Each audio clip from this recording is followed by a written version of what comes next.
ప్రార్థన చేసుకుందామండి.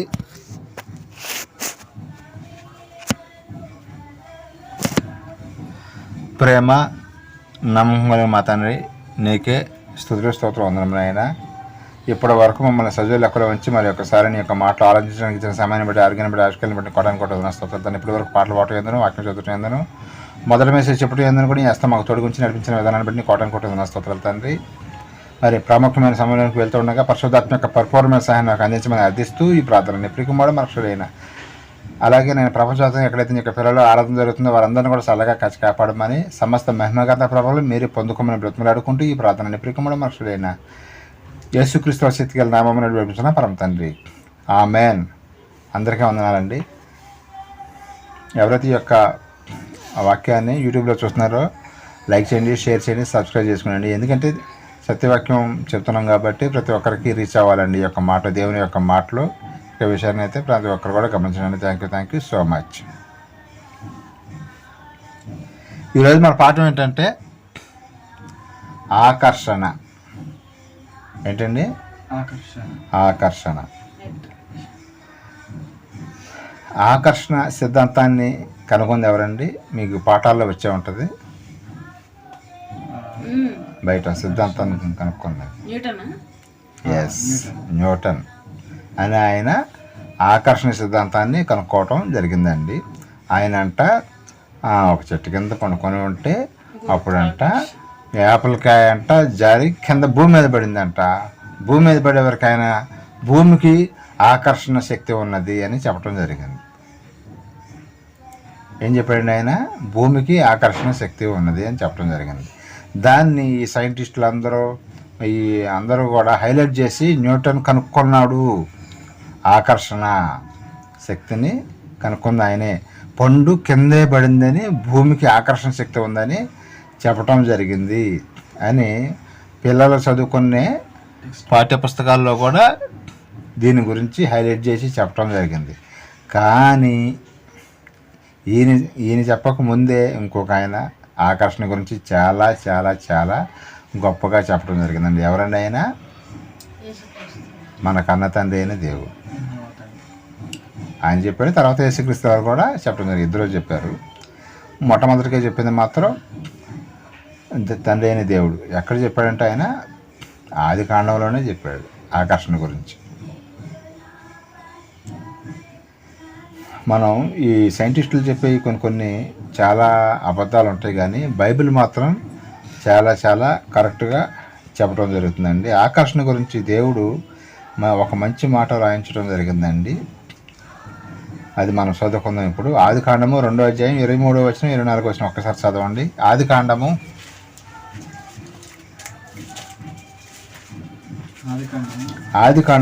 2వ అధ్యాయం 23వ వచనం 24వ వచనం అండి.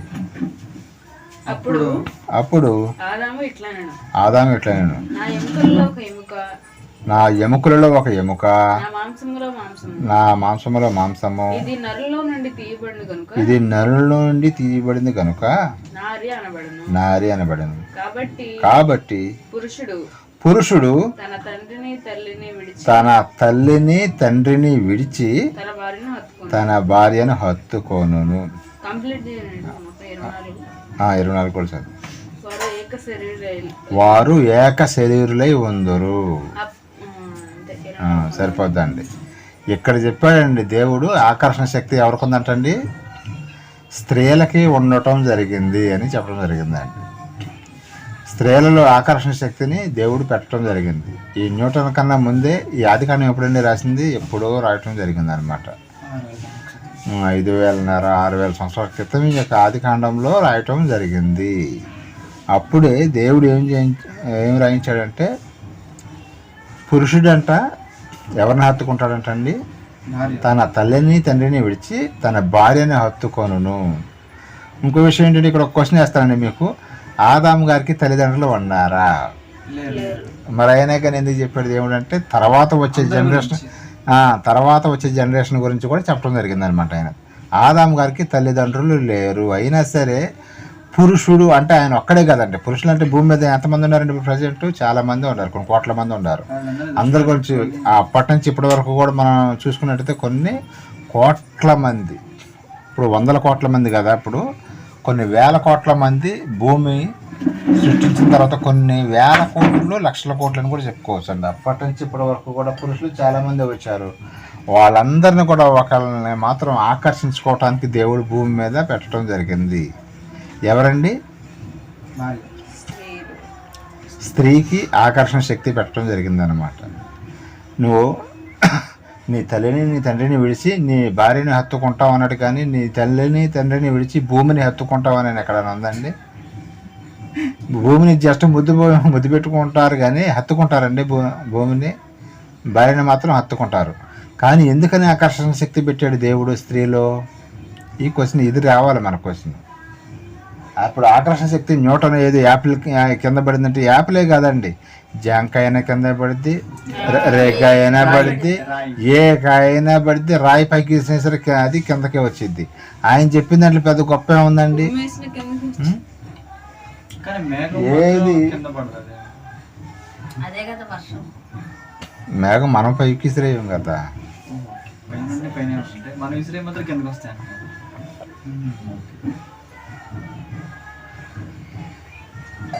ఇవన్నీ కూడా ఏ కాయ అయినా ఏ పండు అయినా ఏదైనా సరే ఏ వస్తువైనా సరే పైకి విసిరేస్తే ఖచ్చితంగా కిందకి రావాల్సిందే. దాన్ని ఆయన్ని బాగా హైలైట్ చేసి చెప్పడం జరిగింది, ఎవరిని? న్యూటన్ గారిని. కానీ అంతకన్నా ముందు దేవుడు ఏం చెప్పాడంటే, పురుషుడు తన తల్లిని తండ్రిని విడిచి తన భార్యను హత్తుకొనును అని చెప్పడం జరిగిందండి. ఎందుకు హత్తుకుంటాడండి భార్యని? అసలు కారణం ఏంటి అంటే, ఇక్కడ క్వశ్చన్ ఏంటంటే, ఆయనకి పిల్లలు కావాలండి. ఎవరికండి? కన్న తండ్రికి. అందుకనే భార్యలో ఆకర్షణ శక్తి పెట్టడం జరిగిందనమాట.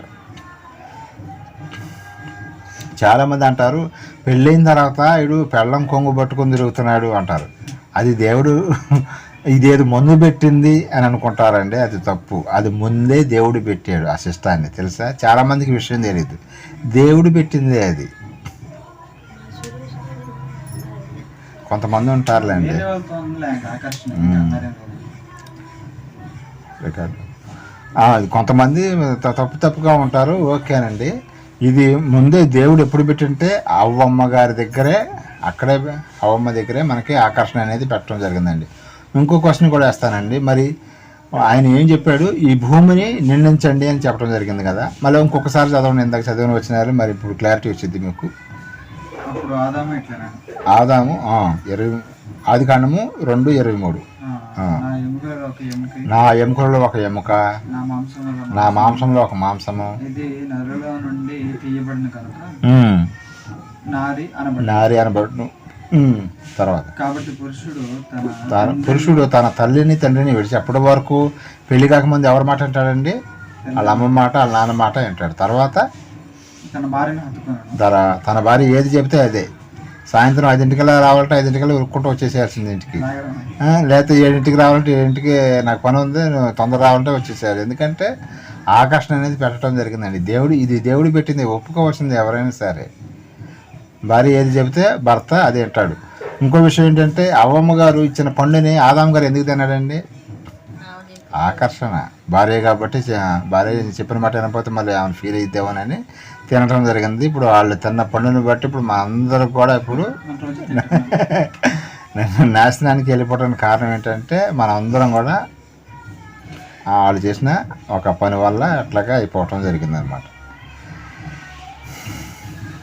అదే పెళ్ళైన కొత్తలో అంటూ ఉంటారు కదా, పెళ్ళైన కొత్తలైన తర్వాత ఎప్పుడైనా సరే పురుషుడు తన భార్య మాటకి ఎక్కువగా విలువిస్తాడు. కానీ అలాగని చెప్పేసి తల్లిని తండ్రిని వదిలిపెట్టమని కాదండి. ఇది దేవుడి ఉద్దేశం ఏంటంటే, ఆయనకి పిల్లలు కావాలి.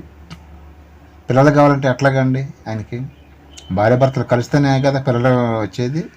అందుకనే ఆకర్షణ శక్తి అనేది దేవుడు స్త్రీలో పెట్టడం జరిగిందన్నమాట. ఈ న్యూటన్ చెప్పిన సంతలో చింతపండు ఈయన న్యూటన్ గారు ఉన్నాడు కదా, ఆయన ఏం చెబుతున్నాడు? భూమికి ఆకర్షణ ఉందన్నాడు. భూమి కన్నా ముందే స్త్రీలో ఆకర్షణ దేవుడు పెట్టడం జరిగింది. యొక్క విషయాన్ని గమనించాలి ప్రతి ఒక్కరం కూడా. అంటే ఇది నిజ జీవితానికి చాలా దగ్గరగా ఉంటుందండి ఈ పాఠం. అంటే స్త్రీ గురించి, పురుషుడి గురించి, భార్య భర్త గురించి ఉంటుంది. ప్లస్ చివరికి వచ్చేవరకు అసలు ఈ ఆకర్షణ ఎందుకు పెట్టాడు ఏంటి అనేది మనం ఖచ్చితంగా తెలుసుకోవాలండి క్రైస్తవులందరూ కూడా. ఆదాం గారు అయితే అవ్వమ్మని మరి హవ్వమ్మ గారు ఆకర్షణలో పడిపోవటం జరిగింది. అందుకనే మరి ఆ పండు తినటం జరిగిందండి. ఈ విషయాన్ని కూడా గమనించండి. ఇంకో విషయం ఏంటంటే ప్రపంచవ్యాప్తంగా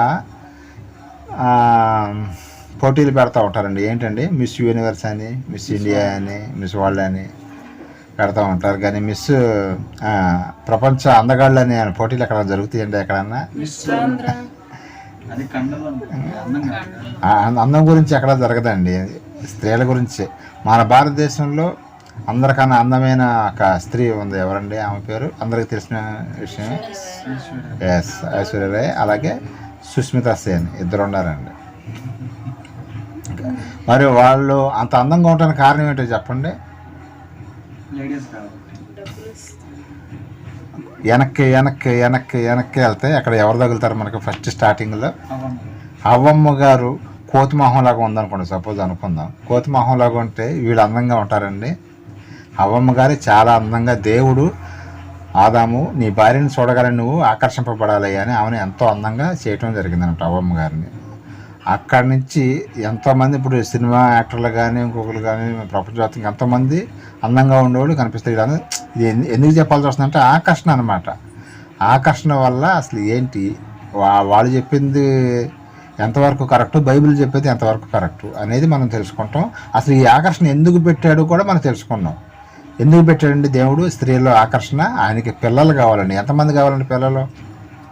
కొన్ని కోట్ల మంది కావాలన్నమాట. ఎన్ని కోట్ల మంది పిల్లలు భూమి మీదకి రావాలంటే అందమైన భార్యని ఇస్తేనే ఆదాము గారు ఆకర్షింపబడతాడు. కాబట్టి అది కోతి మొహం చేశాడు అనుకోండి హవ్వమ్మ గారిని. ఎవరన్నా నల్లగా ఉండి ముఖ్యంపటి చీముడు గారుకుంటా జడ ఎరబోసుకొని పెళ్లి చూపులకు వెళ్ళినప్పుడు ఇట్లా కూర్చోబెడితే పెళ్లి కొడుకు ఏమంటాడండి? తర్వాత వస్తాను కూడా తర్వాత ఫోన్ చేస్తాను కూడా చెప్పడం, ముందు బయటకు వచ్చేసి ఇక ఆటో అయితే ఆటో, బస్సు అయితే బస్సు ఎక్కువ వచ్చేసేస్తారనమాట. ఇట్లాగే దేవుడు అంత అందంగా ఎందుకు చేశాడంటే ఆయనకి పిల్లలు కావాలన్నమాట. పిల్లలు కావాలి కాబట్టి ఆయన వారిని ఆకర్షించేటట్లుగా జరగటం జరిగిందండి. ఈ మనందరం కూడా ఆయన ఎన్నుకోవటం జరిగిందండి. మనం పిల్లలకు కావాలని ఎప్పుడు అనుకున్నాడో దేవుడు ఒకసారి బైబిల్లో చూద్దామండి. ఎఫెసీ పత్రిక 1వ అధ్యాయం 4వ వచనం ఒకసారి చూడండి. ఆయన యొక్క ఇప్పుడు ఆకర్షణ స్త్రీలు పెట్టడం గల కారణం అక్కడ చెప్పడం జరిగింది దేవుడు. ఎఫెసీ పత్రిక 1వ అధ్యాయం 4వ వచనం అండి.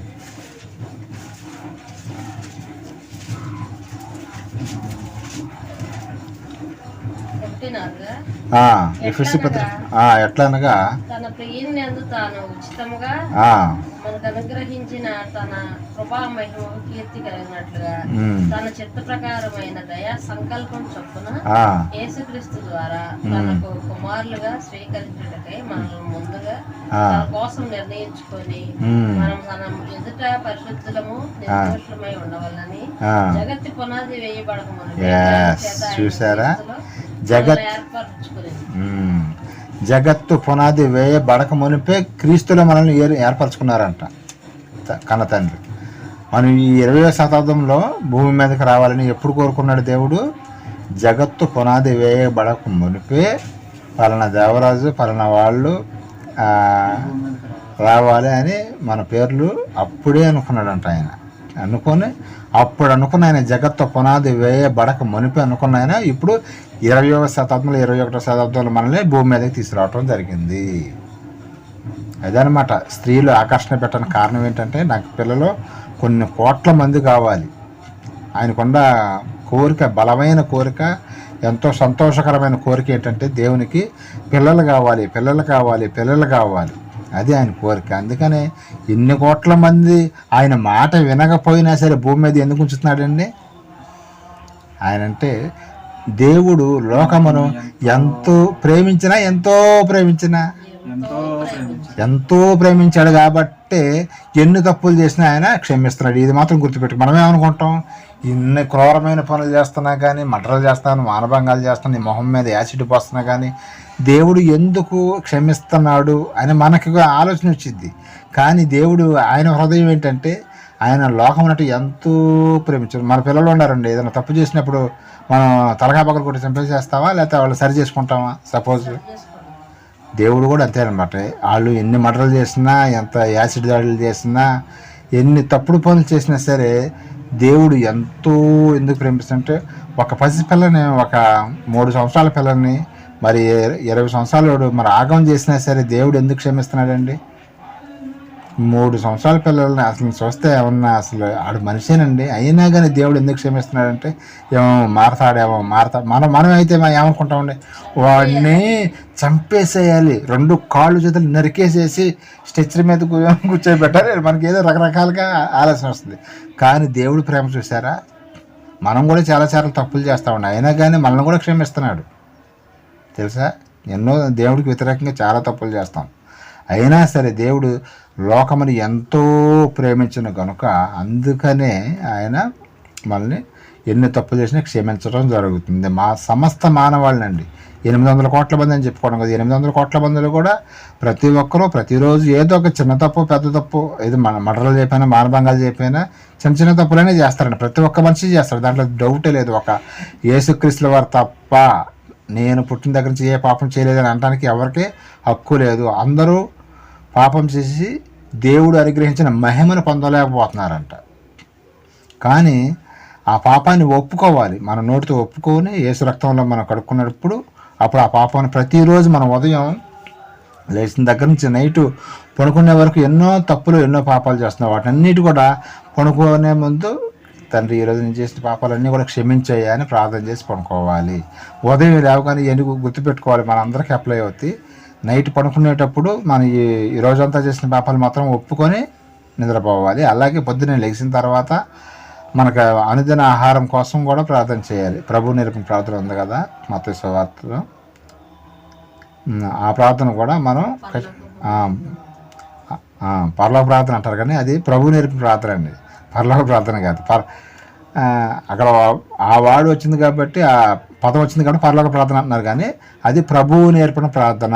ఇది గుర్తుపెట్టుకోవాలి మనం. అది ప్రభువు శిష్యులకు నేర్పిన ప్రార్థన అండి. అది పరలోక ప్రార్థన అంటే ఆయన ప్రార్థన చేసింది భూమి మీద ఉండే కదా అని మనం దాన్ని కొన్ని మనం అపార్థం చేసుకున్నాం, కానీ సరి చేసుకోవాలండి. ఇప్పుడు తెలిసింది కదా, తెలియనప్పుడు తప్పు చేసినా పర్వాలేదు, కానీ తెలిసిన తర్వాత కూడా తప్పుగా మాట్లాడకూడదు అనమాట. అందుకని అది ప్రభువు నేర్పిన ప్రార్థన అని మనం గ్రహించాలన్నమాట, శిష్యులకు నేర్పిన ప్రార్థన అనమాట.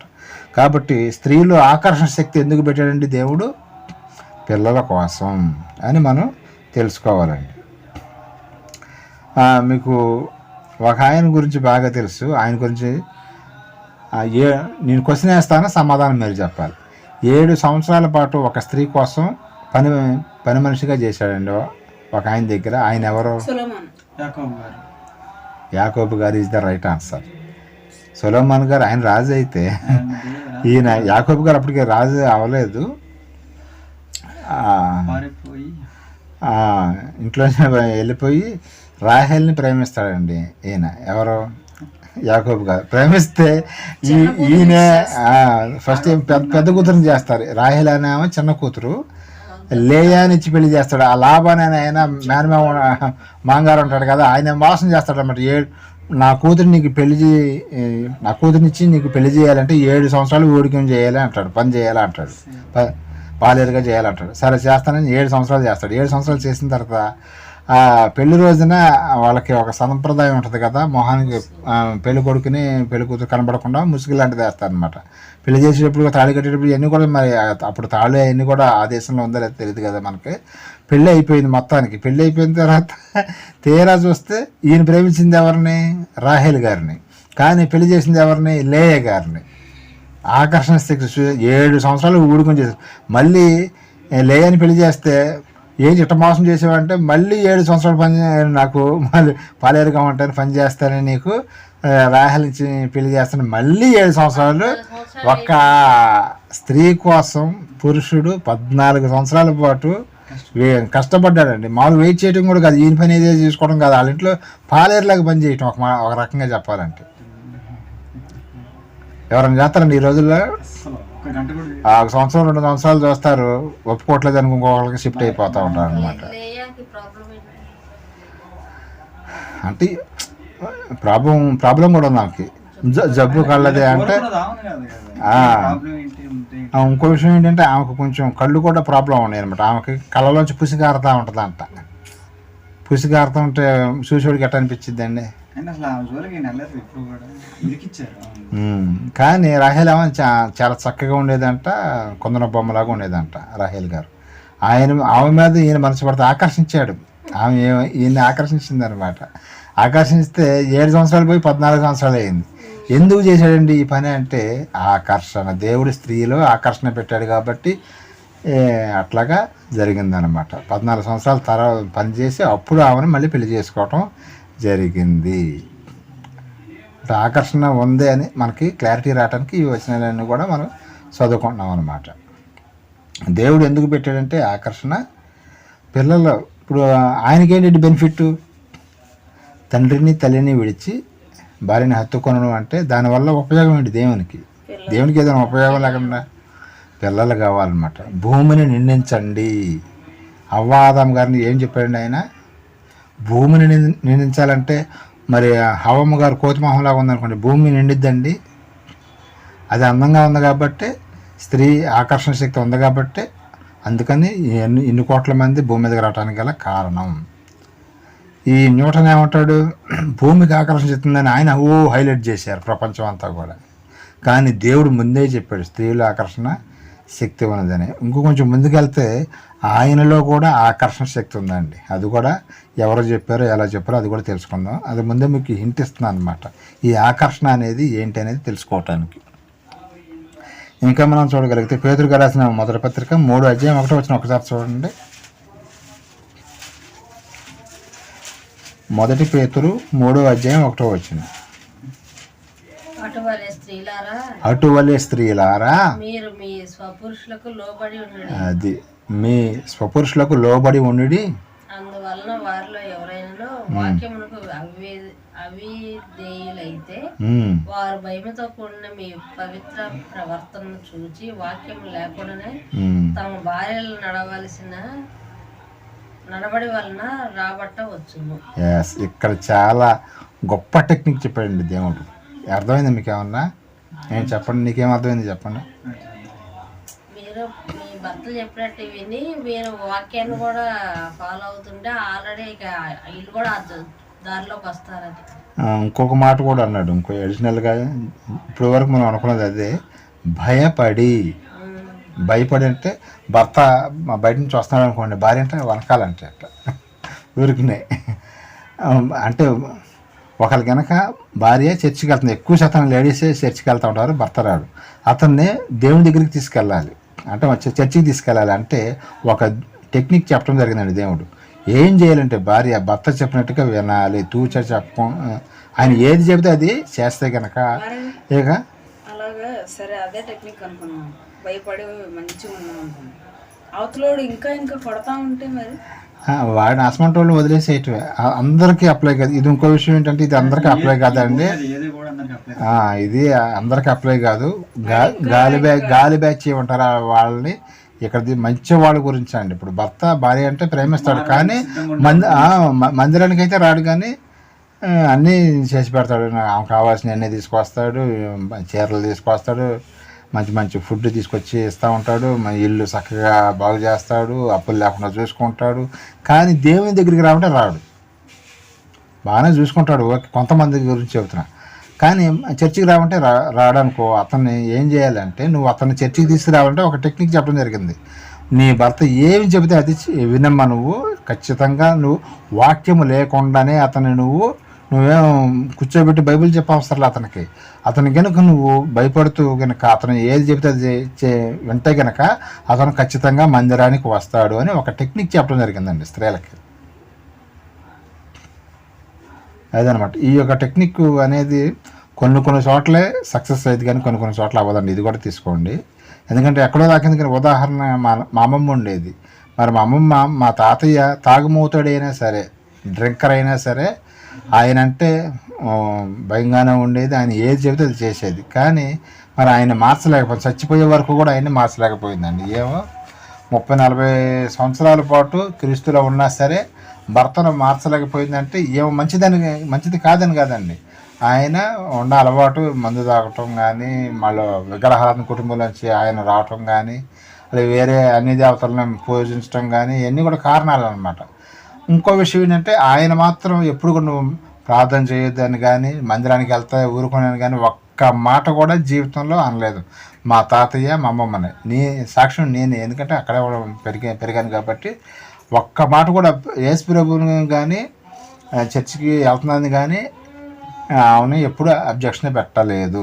ఎందుకంటే ఈమె యొక్క మంచి ప్రవక్తను బట్టి ఏమి కనుక అడ్డం తిరిగి నువ్వు కూడా వస్తావా రావా, లేకపోతే విగ్రహాలు అవన్నీ మంచిది కాదు, నువ్వు నరకానికి పోతావు, నువ్వు చచ్చిపోతావు అని ఇట్లా మాట్లాడింది అనుకో, ఏమను కూడా వెళ్ళకుండా నువ్వు వెళ్తే కనుక 2 కాళ్ళు నరికి బయట వరండాలు విసిరేస్తాను ఇవాడు. అలాంటి మనిషి అనమాట ఈయన. అయినా కానీ మరి ఆమెకు అబ్జెక్షన్ పెట్టలేదంటే ఆమె యొక్క మంచితనం, మా అమ్మమ్మ మంచితనం వల్ల మా తాతయ్య అబ్జెక్షన్ పెట్టలేదు. ఇంకా కొంచెం వాళ్ళు కొంచెం పాజిటివ్గా ఉన్నారనుకోండి, వాళ్ళని దేవుడి దగ్గర కూడా తీసుకొచ్చే అవకాశం ఉందని దేవుడు స్త్రీలకు ఒక మంచి టెక్నిక్ చెప్పడం జరిగిందండి. ఈ యొక్క విషయాన్ని ఈ వీడియో వింటున్న ప్రతి ఒక్క స్త్రీలు కూడా గమనించి భర్తకు లోబడి ఉండాలి. మంచివాడైతే, మంచివాడంటే ఏంటంటే దేవుడి దగ్గర రాకుండా, అప్పుడు మంచివాడైతేనే భార్య భర్త దగ్గర ఉంటుందండి. సరిగ్గా చూసుకోకుండా అన్నం పెట్టకుండా, టిఫిన్ పెట్టకుండా, బట్టలు కొని పెట్టకుండా ఉంటుందా స్త్రీ? వెళ్ళిపోతారండి. ఆడి దగ్గర ఎంత ఆస్తి ఉన్నా సరే, ఆడు ఎంత అందగాడైనా సరే ఉండరు. ఇది మన అనుభవం, మనకు అందరికీ తెలిసిన విషయం. కానీ అన్నీ బాగానే చూసుకుంటారు. కానీ మందిరానికి రాని వాళ్ళని మాత్రం ఎలా రాబట్టాలంటే, నువ్వు వాక్యం ఏమి చెప్పవసరం లేదమ్మా, నువ్వు నీ భర్తకు లోబడి ఉండి ఆయన ఏం చెబితే అది చేసుకుంటావు ఉన్నావు అనుకో. ఓహో, ఏమి వారం వారం మందిరానికి వెళ్తుంది, నేను కూడా వెళ్తే బాగుంటుందని ఒక ఆలోచన వస్తుంది అతనికి కూడా.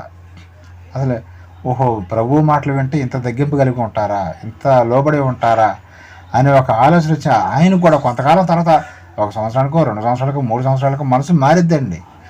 ఈ పాషాణపు బండలు ఎవరో ఉండరు. ఎంత కఠినాత్ముడికైనా ఎంతో కొంత మాంసపు గుండె ఉంటుంది. ప్రతి ఒక్క మనిషికి కూడా మెత్తన హృదయం ఉంటుందండి, అర్థం చేసుకోగలుగుతారు. అది కొంతమంది ఉంటారు. ఇక నేను చెప్పాను చూసావా, నీటి కింద బొగ్గు కాదు, సముద్రం కింద బొగ్గుకి మనం పైన పెట్రోల్ పోసి కింద కానీ అంటిద్దామన్నా కానీ అనుకుంటుందా? సముద్రం అడుగున బొగ్గు ఉంటుందండి, దాన్ని మనం అంటించగలుగుతామా? పైన నీళ్లు ఉంటాయి కదా, ఇక అక్కడ దాకా పోదన్నమాట, పెట్రోల్ పోసినా కూడా పోదన్నమాట. అందుకని అలాంటి వాళ్ళని వదిలేసేటివి. దేవుడు కొన్ని మంచి మంచి టెక్నిక్లు చెప్పడం జరిగిందండి.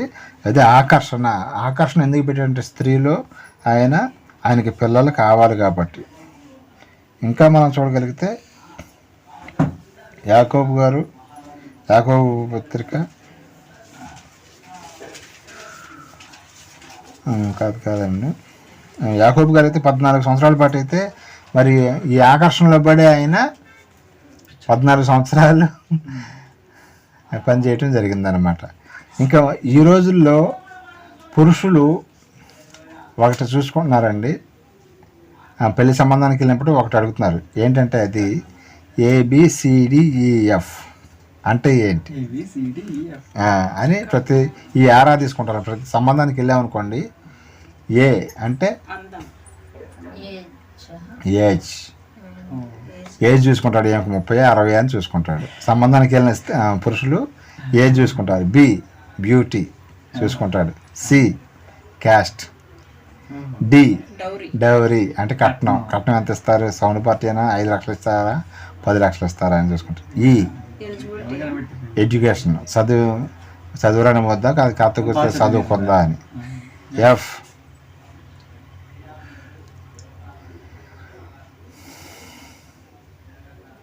ఫ్యామిలీ బ్యాక్గ్రౌండ్ ఏంటి అని, ఇవన్నీ కూడా చూసుకుంటారండి. ABCDEF ఏంటండి, ఏ అంటే ఏంటి ఏజ్, బి అంటే బ్యూటీ అంటే అందంగా ఉందా లేదని చూసుకుంటారంట. C క్యాస్ట్, D డౌరీ, ఈ ఎడ్యుకేషన్ ఉందా లేదా అని చూసుకుంటారు. F అంటే ఫ్యామిలీ బ్యాక్గ్రౌండ్ ఏంటి, బాగానే ఉందా లేదా అది కూడా చూసుకుంటారు. మనకి ఏదన్నా గొడవలు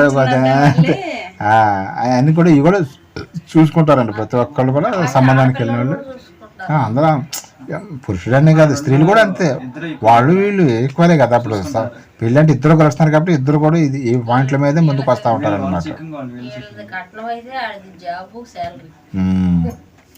కానీ ఇంకొకటి ఉందండి, మనందరం చూసుకోవాల్సింది ఏంటంటే గాడ్. ఇతను ప్రార్థన చేస్తున్నాడా లేదని కూడా చూసుకోవాలి. ఈ ABCDEF ఇది చూస్తున్నారు కానీ జీ మాత్రం చూడట్లేదండి చాలామంది.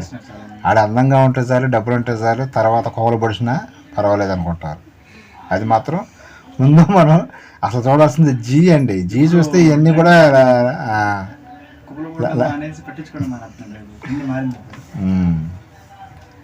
అదనమాట. చాలామంది అనుకుంటారు అందంగా ఉంటే చాలు అనుకుంటారు, బాగా డబ్బు ఉంటే చాలు. అందము డబ్బు ఉండోడు చాలా ప్రమాదం అండి, తెలుసా? లెక్క చేయడం ఇక ఆడవాళ్ళని లెక్క చేయడం. ఇక్కడ అందమో ఉంటుంది, డబ్బులో ఉంటుంది. ఇంకాడికి కావాల్సింది ఏంటి? వాడుకొని వదిలేసి కొంతమంది వదిలేసేస్తూ ఉంటారు అనమాట. కొంతమంది, అందరని కానీ చెప్పలేను కానీ కొన్ని సందర్భాలు అలాగా అవుతూ ఉంటాయి అన్నమాట. ప్రతి ఒక్కరు కూడా మనకి కావాల్సింది ఏంటంటే ముందు జీ అంటే గాడ్, ఆకర్షణ కావాలన్నమాట. ఇంకా మనం చూడగలిగితే కీర్తన గ్రంథము 8వ అధ్యాయం 6వ వచనం ఒకసారి చూడండి. కీర్తన గ్రంథము 8వ అధ్యాయం 6వ వచనం, అక్కడ ఒక మంచి మాట రాయించడం. 6, 7, 8 వచనాలు.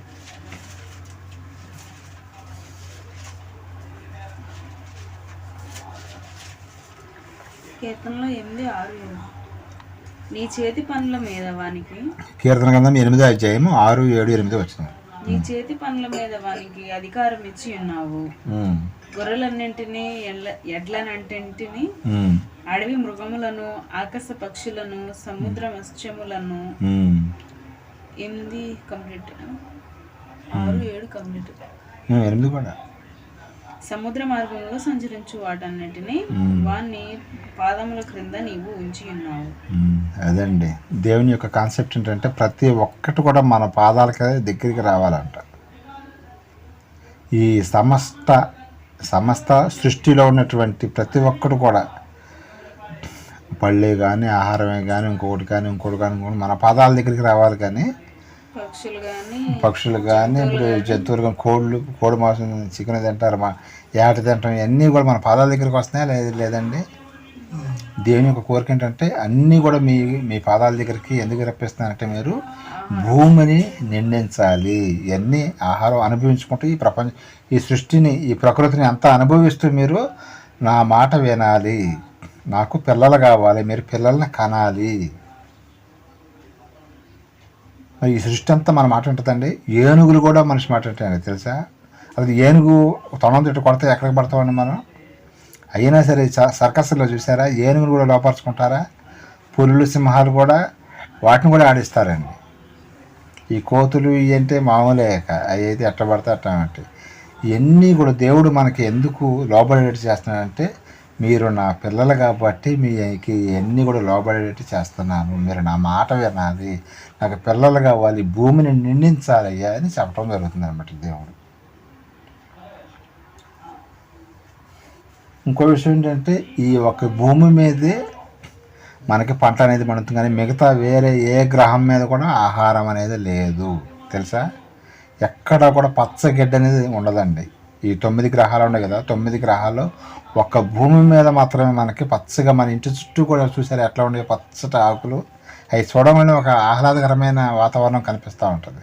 కానీ మిగతా ఏ గ్రహాల మీద కూడా దేవుడు ఇలాంటి పచ్చదనం అనేది పెట్టలేదు. ఎందుకంటే మనం ఎక్కడ ఉన్నామని, భూమి మీద ఉన్నామా లేకపోతే ఎక్కడ ఉన్నాం? మనం భూమి మీద ఉన్నాం కాబట్టి ఈ యొక్క పచ్చదనాన్ని, నా పిల్లలకి ఆహారం కావాలి, నీళ్లు కావాలి అని చెప్పేసి సమస్తం కలగజేశాడు అన్నమాట దేవుడు.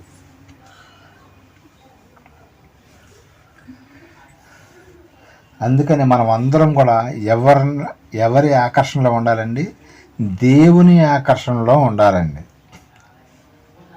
పురుషుడు స్త్రీని ఎలాగైతే ఆకర్షిస్తాడో, పురుషుడు స్త్రీ కలిసి ఎవరిని ఆకర్షించాలంటే దేవుణ్ణి ఆకర్షించాలి.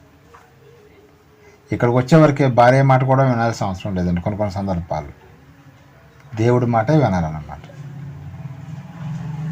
అక్కడ ఏం చేశాడు? స్టార్టింగ్లో స్త్రీలో ఆకర్షణ పెట్టాడు, కానీ ఇక్కడికి వచ్చేవరకు దేవునిలో ఆకర్షణ పెట్టడం జరిగిందండి. ఆయన ఆకర్షిస్తేనే మనం ఇక్కడ కూర్చొని ఆయన మాట్లాడుకున్నాం. లేకపోతే మనం ఎక్కడ ఉంటామండి? టీవీలు పెట్టుకున్నాం, ఇంకో చోట లేకపోతే ఇటైనా అటైనా రోడ్ల మీద తిరగటం ఏదో ఒకటి చేస్తారు. అదే ఆయన యొక్క మాటలో మనకి ఆకర్షించినవి కాబట్టి మనం ఇక్కడ కూర్చొని ఇంతసేపు కూడా మనం ఆయన యొక్క మాటలు నేర్చుకోగలుగుతున్నాం. లేకపోతే ఆయన ఆకర్షణ లేకపోతే మనం ఎక్కడ ఉంటామండి? ఈ లోకంలో కలిసిపోతాం అన్నమాట. మనం కూడా నరకానికి వెళ్ళిపోవటం జరుగుతుంది అన్నమాట. దీని గురించి యేసుక్రీస్తు వారు ఒక మంచి మాట చెప్పడం జరిగిందండి. యోహాను సువార్త 6వ అధ్యాయం 44 వచ్చిన ఒకసారి చదవండి.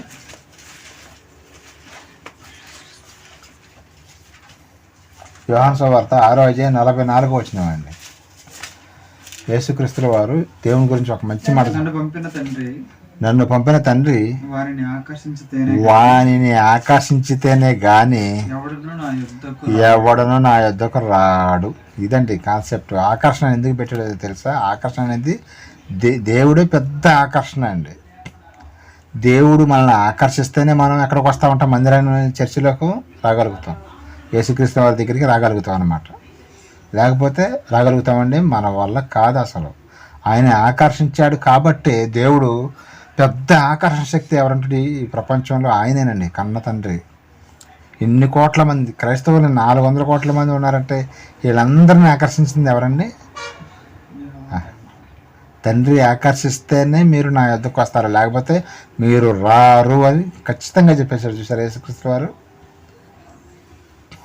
భార్యాభర్తలు కూడా వాళ్ళని దేవుడే ఆకర్షిస్తాడండి. ఆకర్షించి వాళ్ళని, పిల్లల్ని కానీ అందరినీ ఆకర్షించుకొని తీసుకొచ్చి కూర్చోబెడతాడు అన్నమాట మందిరంలో.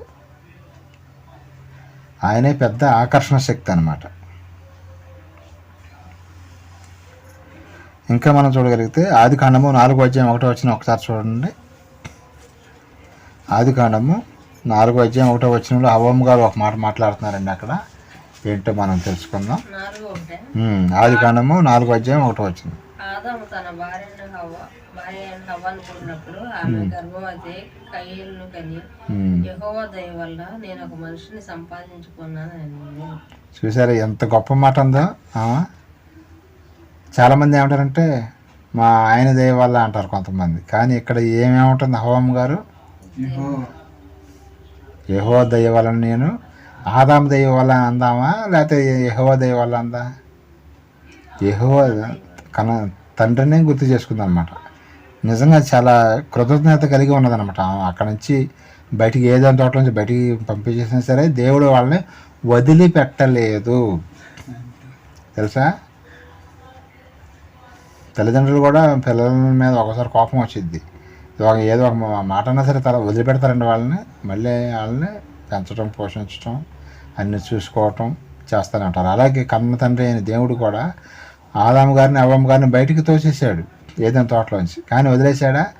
మళ్ళీ నేను యెహోవా దయ వలన నేను ఒక బిడ్డను సంపాదించుకున్నాను అంది. అదేనమాట ఆయనలో ఉండే ఆకర్షణ. ఆమెను ఆకర్షించింది ఎవరండి? ఇప్పుడు మనం మాట్లాడేది ఆకర్షణ పాఠం కాబట్టి హవ్వమ్మ గారిని ఆకర్షించింది ఎవరు? తండ్రి అని దేవుడు. ఆయన దయ వల్లే నాకు గర్భఫలం వచ్చిందని చెప్పడం జరిగింది. ఆమె స్త్రీలందరూ కూడా ఆయన దయ వల్లేనండి. ఆమె ఒక్కతే కాదు, ఈ భూమి మీద ఎంతమంది అయితే స్త్రీలు ఉన్నారో వాళ్ళందరికీ కూడా ఎవరి దయ వలన గర్భఫలము ఫలిస్తుందండి? దేవుని దయ వలనే. లేకపోతే పిల్లలు పుట్టరు. ఆయన కనికరించి ఆయన పిల్లల్ని మనకు పిల్లలుగా ఇస్తున్నాడు. చాలామంది ఏమనుకుంటారు? నా పిల్లలు, నా కొడుకు, నా కూతురు అనుకుంటారు. కాదండి, మనకన్నా ముందు ఆయనకి పిల్లలు వాళ్ళు. గర్భఫలము దేవుడిచ్చి బహుమానం, ఎవరు ఇవ్వలేదు. మేము పెళ్ళికి వచ్చిన వాళ్ళు ఏమిస్తారండి? గిఫ్ట్లు. ఏదో గడియారం అనో, వాచ్ అనో, లేదా డైమండ్ రింగ్, బాగా డబ్బులు డైమండ్ రింగ్ అనో, ఇంకోటి ఇస్తారు. కానీ గర్భఫలాన్ని ఇస్తారండి. 100 మంది 1000 మంది ఎన్ని గిఫ్ట్లు తీసుకొచ్చినాయి కానీ ఈయనిచ్చే గిఫ్ట్ ముందు తీసి పక్కన పెట్టడమే. ఈయనిచ్చే గిఫ్ట్ ముందు ఈయన ఈ గిఫ్ట్ ఇవ్వకపోతే ఇవన్నీ కూడా ఏమైంది? వేస్ట్, చెత్తతో సమానం అనమాట. కానీ దేవుడు చూసారు ఆకర్షించి ఆయన పిల్లల్ని మనకు పిల్లలుగా ఇస్తున్నాడండి. అలాంటప్పుడు తల్లిదండ్రులు ఎంత జాగ్రత్తగా పెంచాలండి? ఆయనలో బాధ్యత ఉందా లేదా? ప్రతి తల్లి తండ్రికి బాధ్యత ఉంది. పాస్టర్ గారికి కాదండి, ముందు తల్లిదండ్రులకే బాధ్యత, తర్వాత పాస్టర్ గారు లేదా స్కూల్లో పాఠాలు చెప్పే టీచర్లు, వాళ్ళు నెక్స్ట్. ఫస్ట్ దేవుడు, తర్వాత తల్లిదండ్రులు, తర్వాత గురువులు, పాస్టర్ గారు, వీళ్ళందరూ తర్వాత వస్తారండి. కాబట్టి ప్రతి ఒక్క విషయాన్ని కూడా మనం అపవాది హవమ్మ గారి దగ్గరికి వచ్చి అమ్మా ఇది నిజమా అన్నాడు. ఇది నిజమా అనే వరకు ఏంటి నిజం ఏంటని ఆయన వారికి ఆ పండు తినటం జరిగింది. ఇదంతా కూడా ప్రపంచం వినాశనానికి దారితీస్తుంది అనమాట. అందరూ చక్కగా పరలోక రాజ్యానికి వెళ్ళిపోయేవాళ్ళు ఇప్పుడు అందరూ నరకానికి ఎందుకు వెళ్ళిపోతున్నారంటే అపవాది మాట వినటం వలన. అపవాది మాట ఎలా ఉంటాయంటే చాలా తీయగా ఉంటాయండి. పందారు పోసినట్లే ఉంటుంది, నోట్లో స్వీట్లు తిన్నట్టే ఉంటుంది. కానీ దాని యొక్క ఫలితం ఎలా ఉంటుందంటే చాలా చేదుగా ఉంటుందంట ఆ ఫలితం అనేది. దేవుడి మాటలు కొన్ని మనం గుచ్చుకుంటాయి, కానీ తర్వాత ఫలితం ఎలా ఉంటుందండి? చాలా చాలా చాలా చాలా నరకాన్ని ఆ మంటల్లోంచి తప్పిస్తున్నాడు ఆయన మనల్ని. మంటల్లోంచి తప్పిస్తున్నాడు, బయటికి తీసుకొస్తున్నాడు మనల్ని.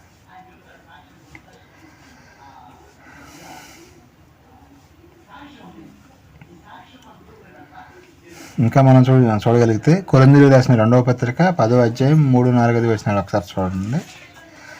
అపవాదం అంట దేవుడి దగ్గరికి రాకుండా మనకి దుర్గములు అడ్డం పెడుతున్నారంట. దుర్గం అంటే ఏంటండి?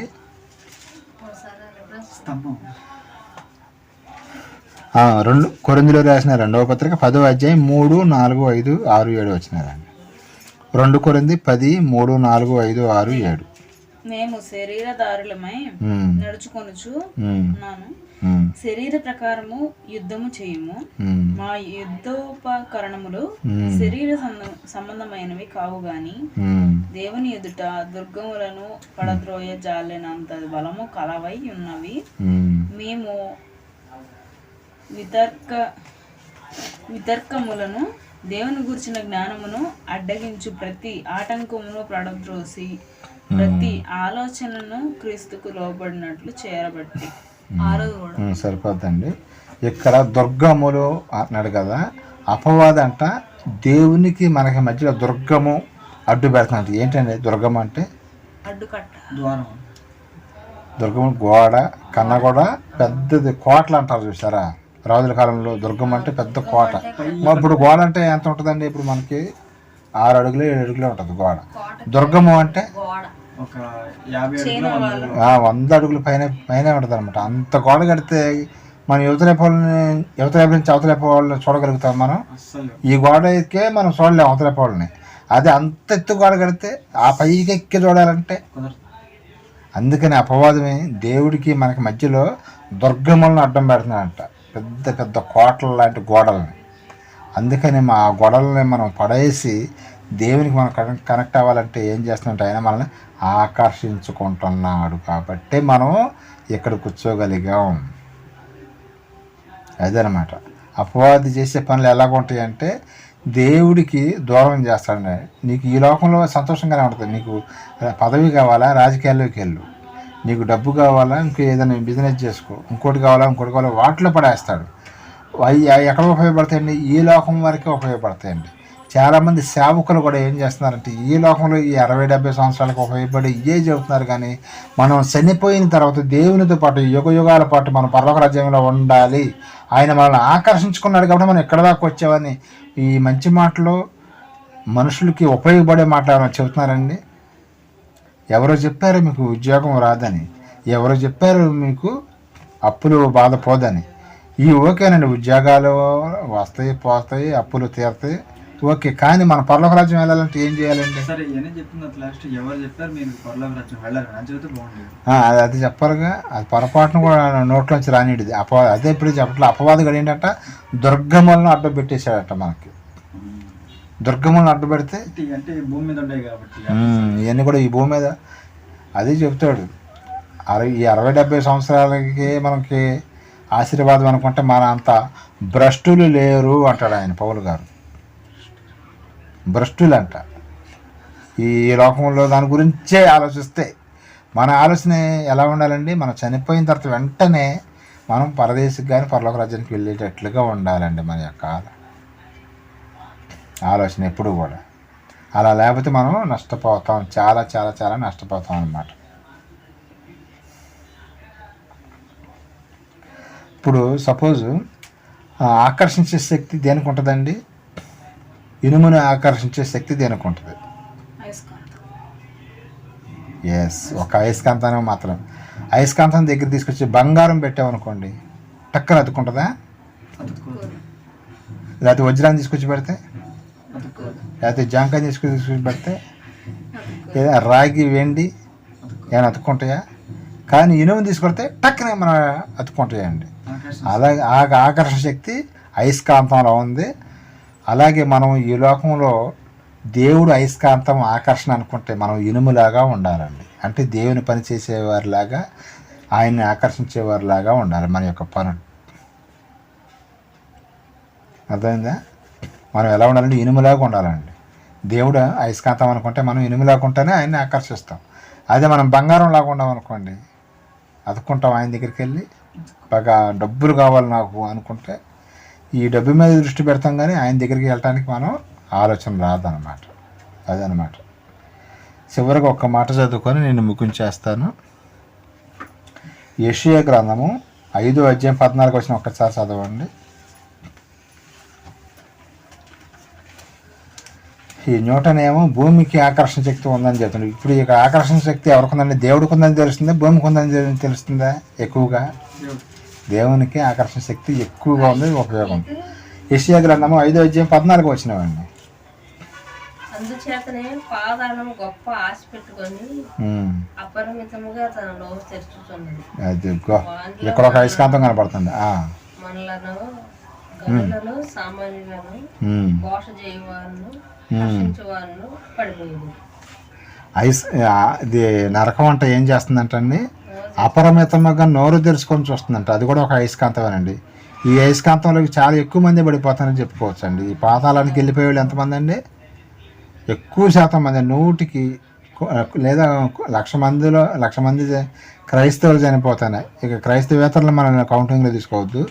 1,00,000 మంది క్రైస్తవులు చనిపోతే మరి ఎంతమంది మరి పరదేశకు వెళ్తున్నారు, ఎంతమంది నరకానికి వెళ్తున్నారు అనేది నేనైతే కరెక్ట్గా చెప్పలేను. కానీ మనం ఎక్కువ శాతం అని బైబిల్ మాత్రం చెప్పడం జరుగుతుందండి. మరి ఎంతమంది అంటే మరి ఎంతమంది అని అంటారేమోనని నేను లెక్క అయితే చెప్పలేదు. ఎవరి మనసులో వాళ్ళు ఆలోచించుకోవచ్చు. 1,00,000 మంది క్రైస్తవులు చనిపోతే ఎంతమంది పరలోక రాజ్యానికి వెళ్తున్నారు, లేదా నరకానికి ఎంతమంది వెళ్తున్నారు అనేది ఇక్కడ యెషయా గ్రంథంలో దేవుడు రాయించడం జరిగింది. నోరు తెచ్చుకుని అపరిమితంగా నోరు తెచ్చుకుని చూస్తుందంట పాతాళం, అయస్కాంతం లాగా. కాబట్టి మనం ఇప్పటికైనా సరే ఎలా ఉండాలంటే దేవుని ఆకర్షించేవారిలాగా, ప్రార్థన చేసేవారిలాగా, బైబిల్ చదువుకునేవారిలాగా, దేవుని పని చేసేవారిలాగా, అందరికీ మేలు చేసేవారిలాగా ఉంటే అప్పుడు దేవుడి దృష్టి మన మీద ఉంటుంది. స్త్రీలు ఆకర్షణ శక్తి పెట్టడం జరిగింది, అది పిల్లల కోసం పెట్టాడు దేవుడు. కానీ ఇప్పుడు మనం ఎవరికి ఆకర్షణగా ఉండాలంటే దేవునికి ఆకర్షణ శక్తిలాగా ఉండాలండి. మనం ఆయన మహాశక్తి కనుక ఆయనలో మహా ఆకర్షణ ఉంది కాబట్టి మనం అందరం కూడా మన యొక్క జీవితాలు ఆయన ఆకర్షించుకునేటట్లుగా ఉండాలండి. ఇతను పైనుంచి చూస్తూ ఉంటాడు దేవుడు. చూసి ఎవరు నేను చెప్పినట్టుగా విన్నారని చూస్తాడు. చూసి ఇతను చనిపోయిన తర్వాత నేను పరదేశికి తీసుకెళ్ళిపోతాను అనుకునేటట్లుగా మన యొక్క జీవితాలు ఉండాలండి. అది ఈ న్యూటన్ చెప్పిన సిద్ధాంతం చాలా రాంగ్ అని తెలుస్తుంది మనకి. ఆయన ఏమన్నా భూమికి ఆకర్షణ అది ఉంటుంది. ఈ యాపిల్ కాయ కాదు, అన్ని కాయలు ఏ కాయలు సరే భూమి మీదే పడింది. ఆయన హైలైట్ చేశారు, కానీ దేవుణ్ణి ఎవరైనా సైంటిస్టులు హైలైట్ చేసి చెప్పారండి ఎక్కడన్నా? దేవుణ్ణి స్టీఫెన్ హాకింగ్స్ అనే అతను నో గాడ్ అన్నాడు. ఆయన చనిపోతా లాస్ట్లో మరి ఒప్పుకున్నట్టుగా చెబుతున్నారు స్టీఫెన్ హాకింగ్స్. మరి ఆయన పేరు కూడా స్టీఫెన్, క్రైస్తవుడి పేరు, కానీ క్రైస్తవుడి పేరు పెట్టుకొని బైబిల్లో ఉన్న పేరు పెట్టుకొని దేవుడు నో గాడ్ అన్నాడు. ఆయన దేవుడు లేడంట. నీకు గంటకి కనిపించట్లేదని నో గాడ్ అంటే మొట్టమొదటి మనిషి ఎక్కడి నుంచి వచ్చాడు? దీనికి ఒక సమాధానం చెప్పండి ఎవరైనా సరే, ఆయన చెప్పగలుగుతారా? దేవుడు లేడు అనే వాళ్ళకి నేను వేసే క్వశ్చన్ అనమాట, మీకు కాదు. దేవుడు లేడు అనే వాళ్ళకి నేను ఒక క్వశ్చన్ వేస్తున్నా. మొట్టమొదటి మనిషి ఎక్కడి నుంచి వచ్చాడు? దేవుడు లేకపోతే ఎలా? గాలిలోంచి వచ్చాడా, లేకపోతే భూమిలోంచి వచ్చాడా, లేకపోతే ఎట్లా వచ్చాడు అసలు? మళ్ళీ ఒక మహానుభావుడు ఏం చెప్పాడంటే మనిషి కోతులోంచి వచ్చాడంట. మరి మన కళ్ళ ముందు కోతులు కనిపిస్తున్నామండి, రోజు వెళ్ళినప్పుడు తిరుగుతూనే ఉంటాయి. మరి దాంట్లోంచి మనిషి వచ్చాడని చెబుతారు. ఇది ఎట్లాగా అసలు నమ్మశక్యంగా ఉందండి. సైంటిస్టులకి బుర్ర లేదని చెప్పుకోవచ్చు అండి. సైంటిస్టులకి చాలా విషయాలు తెలియదు. నీకు ఏదైనా తెలుసుకోవాలంటే బైబిల్ దగ్గరికి రండి. ఇది మహాజ్ఞాన గ్రంథం, మత గ్రంథం కాదు. బైబిల్ అనేది మహాజ్ఞాన గ్రంథము. చాలామంది క్రైస్తవులు మాత్రమే చదువుకోవాలని కాదు. ఈ భూమి మీద పుట్టిన ప్రతి ఒక్కళ్ళు కూడా బైబిల్ చదవాల్సిందే నీ జ్ఞానం కావాలంటే, లేకపోతే నీకు ఏం తెలియదు. క్రైస్తవులకే కాదండి, అన్ని మతాల వారికి, ప్రతి ఒక్క మనిషికి కూడా ఈ బైబిల్ అనేది చాలా చాలా చాలా ఉపయోగపడుద్దండి. కాబట్టి ప్రతి ఒక్క క్రైస్తవులు కూడా ఆకర్షణ శక్తి ఈ న్యూటన్ చెప్పింది కాదులే కానీ దేవుడు అంతకంటే ముందు ఆయనే పెద్ద ఆకర్షణ శక్తి. కాబట్టి మనం అందరం కూడా ఆయన్ని ఆకర్షించేటట్లుగా మన యొక్క జీవితాలు ఉండాలని కోరుకుంటూ, మనం అందరం కూడా చనిపోయిన తర్వాత పాతాళానికి వెళ్ళాలా, పరలోక రాజ్యానికి వెళ్ళాలనేది నిర్ణయం మనకే దేవుడు వదిలిపెడుతున్నాడండి. మనం ఆలోచించుకొని దేవుని చిత్తానుసారంగా జీవించాలని కోరుకుంటే ఇంతటితో నా యొక్క మాటలు ముగిస్తున్నాను. చిన్న ప్రార్థన చేసుకుందామండి. ప్రేమానామకం మా తండ్రి, నీకే సుదృష్టత ఉందాం. నేను ఇప్పటివరకు నీ పిల్లలకు నీ మాటలు చెప్పాను తండ్రి. మేమందరం కూడా మీ యొక్క ఆకర్షణలోనే యేసుక్రీస్తు వారు చెప్పినట్టుగా తండ్రి ఆకర్షించకపోతే ఎవరు కూడా నా యుద్ధకు రారని ఆయన చెబుతున్నారండి. అలాగే మేమందరం కూడా మీరు మమ్మల్ని ఆకర్షించి మీ యుద్ధకు తీసుకొచ్చిన విధానాన్ని బట్టి పోటానుకుంటుంది నా సోదరు తండ్రి. అలాగే నన్ను, నా కుటుంబాన్ని, అలాగే ప్రపంచవ్యాప్తంగా క్రైస్తవులందరినీ చల్లగా కాపాడమని, కడకు నన్ను, నా కుటుంబాన్ని రాజ్యంలో జ్ఞానం చేసుకుని వెతులాడుకుంటూ ఈ ప్రార్థనని ప్రికుమడం అక్షడైన యేసుక్రీస్తు స్థితికి వెళ్ళామన్న అడిగించిన పరమ తండ్రి. ఆమెన్. తండ్రి యొక్క దయ, కుమారునికి ప్రేమ, పరిశుద్ధాత్మక సన్నిధి, సహవాసం మనకి లోకంలో సకల పరిస్థితులకు ఆయన ప్రేమ చూపెట్లకు సదాకాలం తొడుగు నడిపించిన గాక. ఆమెన్. ఆమెన్. అందరికీ వందనాలండి.